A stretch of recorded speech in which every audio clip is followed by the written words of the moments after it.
I'm associated with Keiretsu Forum, which is a very, very large, I think 50-some location, international business angel organization. It's the largest one in the world.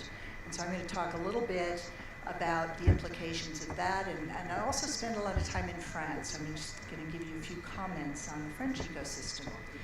My panel members are Chris Thomas, who I just found used to work for a competitor, Fidelity, which is such an impressive company. So he's going to talk a little bit about not Fidelity in Boston, but his experiences in the Swiss ecosystem and some other things over here.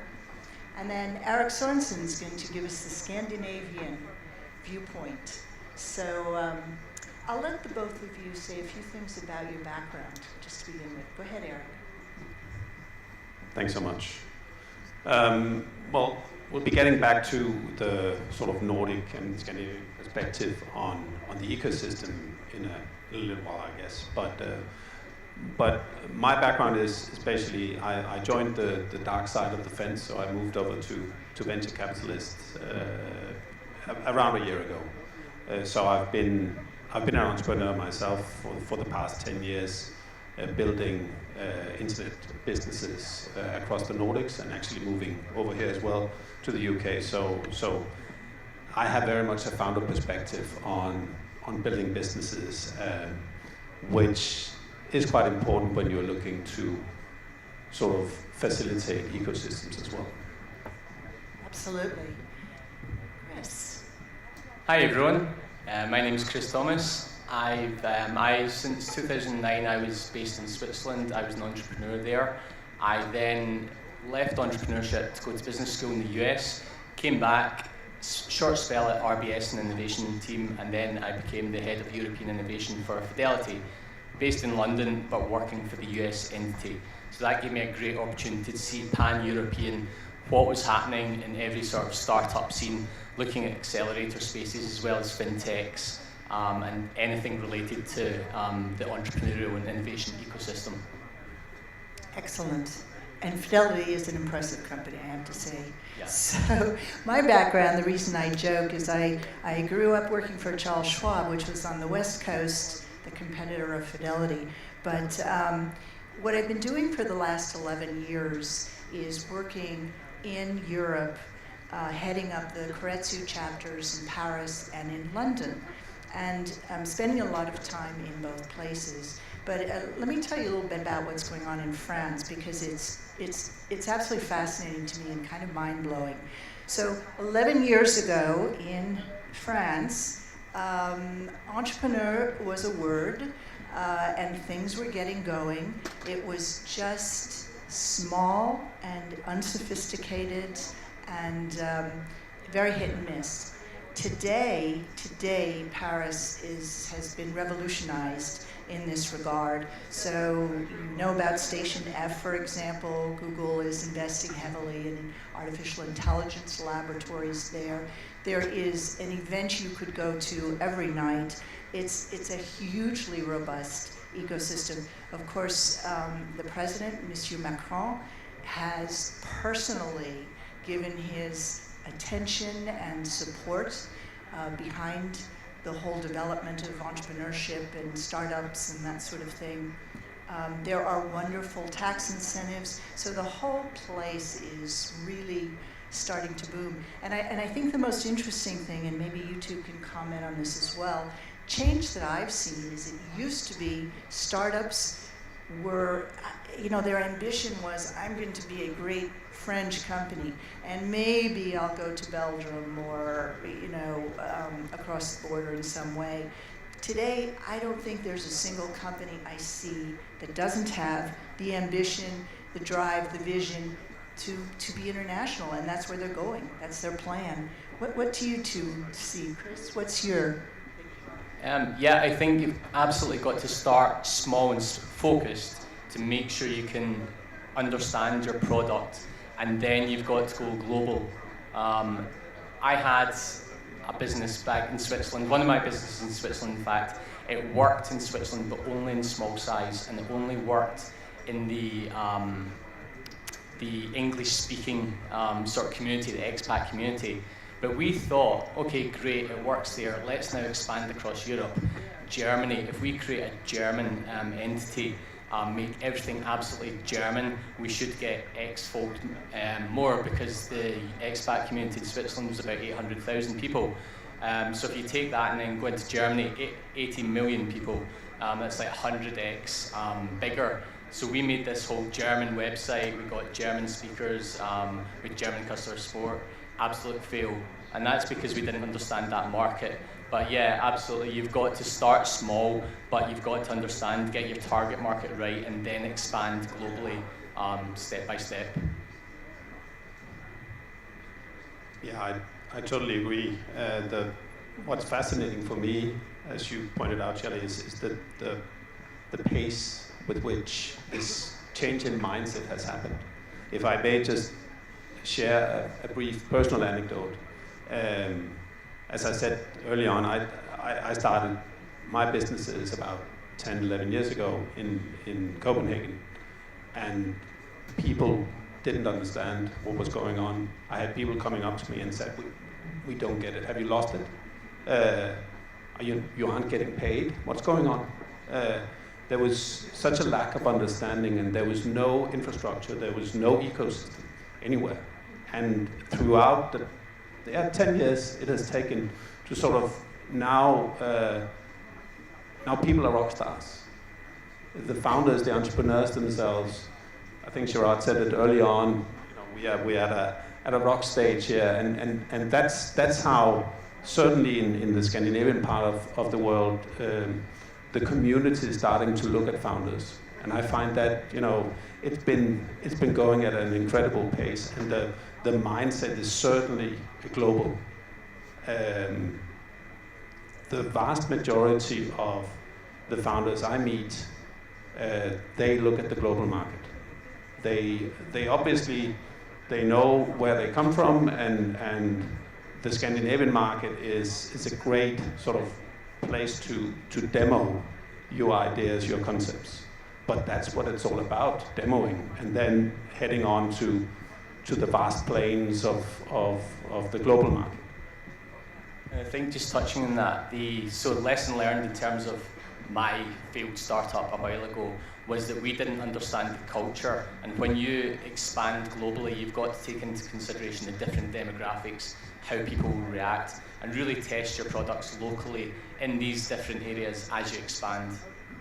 Yeah, I would totally agree with that. You know, one of the things that Keiretsu offers through this huge network of chapters worldwide is the ability for companies that are expanding internationally, trying to raise funds internationally, to syndicate.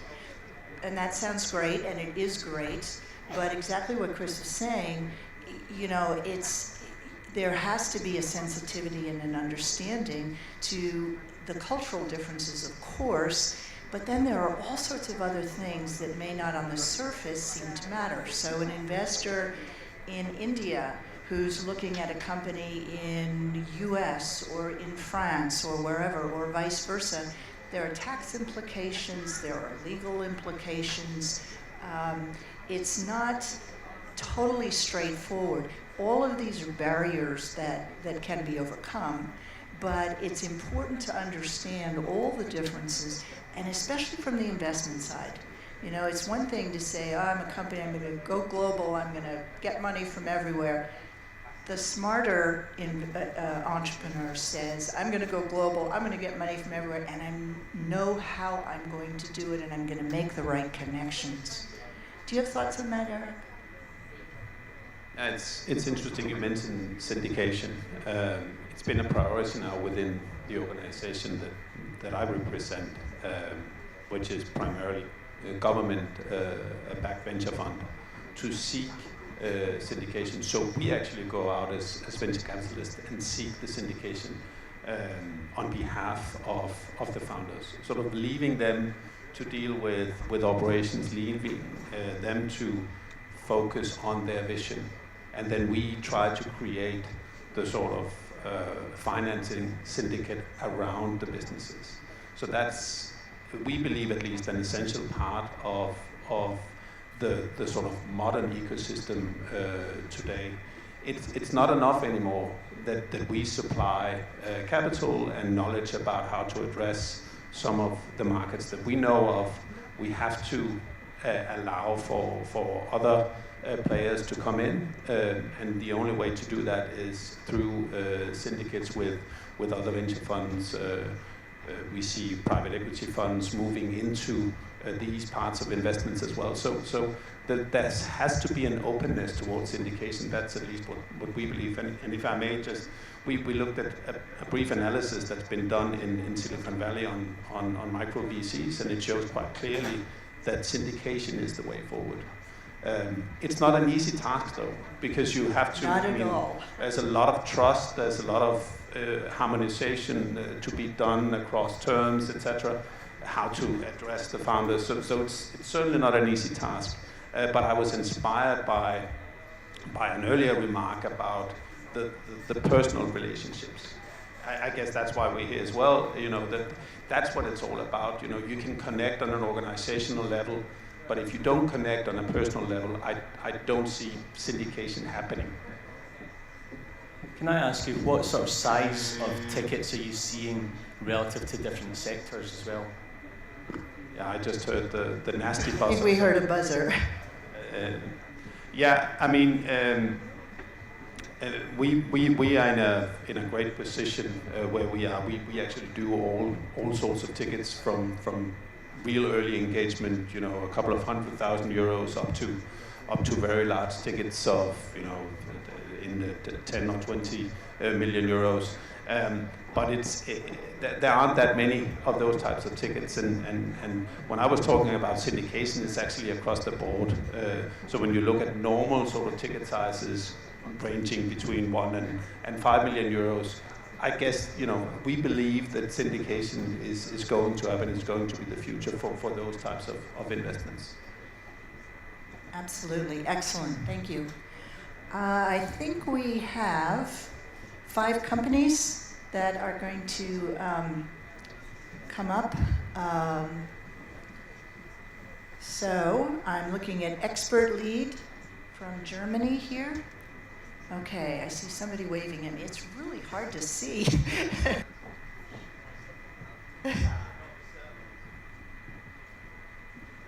Just along the lines of syndication, how far technology transfer play a part in that process, or the difficult challenges in that?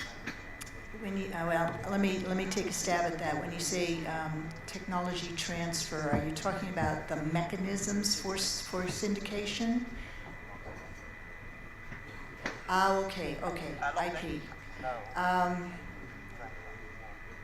When I talk about syndication, I'm talking about multiple supporters of the same company. So if we're talking about company IP, there isn't an issue. All of those investors are, in essence, together in supporting the company. If we're talking about, is there competition between the investors? I'm not sure I'm answering the question properly. That's a different matter, and I think that goes to what Eric was saying about, you know, syndication isn't easy. It sounds great. It really requires, sort of on 2 levels. It requires the desire to do this amongst the participants, and it also requires the legal, etc. framework to make it happen. I'm not sure that totally answered your question. Do you want to take a stab at it?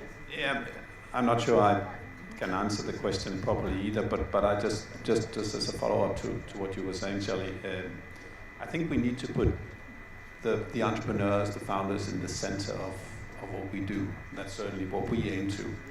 And in order to do that, you need, in a syndicate, to coordinate everything, including, you know, how to separate the rights and make sure that it's served to the founders in the right way. Otherwise, you know, they're not going to go with you. And just a brief example from my daily life, we are actually working on a deal right now, of which syndication was going to be, you know, a reality. And then we realized that the whole sort of getting to know one another between ourselves and the syndicate partner, apparently it wasn't enough, because now they want to do their own due diligence. And again, coming back to what I said about putting the entrepreneur in the middle, you can't go back to an entrepreneur and say, oh, you know what, it sounds great that we offer you a syndicate, that we offer you competence from two parties, but we are going to do two different due diligence processes. So it's just to emphasize that it does sound promising, and it certainly is going to be the future, but there are a number of exercises that you need to take into consideration. Absolutely. Chris, do you have thoughts on that, or? I was going to say, it does remind me slightly of this corporate world bringing in startups as well, where the corporate world will present a big document folder of different regulations and contracts that the startup have got to sign, and they'll spend weeks and weeks signing these, whereas the startup just wants to get forward, get going. You need to really reduce that down to a 10-page document. I think someone once told me GE Energy have been able to do that, but I've yet to find that on the internet. But 99% of corporates, yeah, they just don't get it in that space, and there's a complete gap. So talk to us afterwards.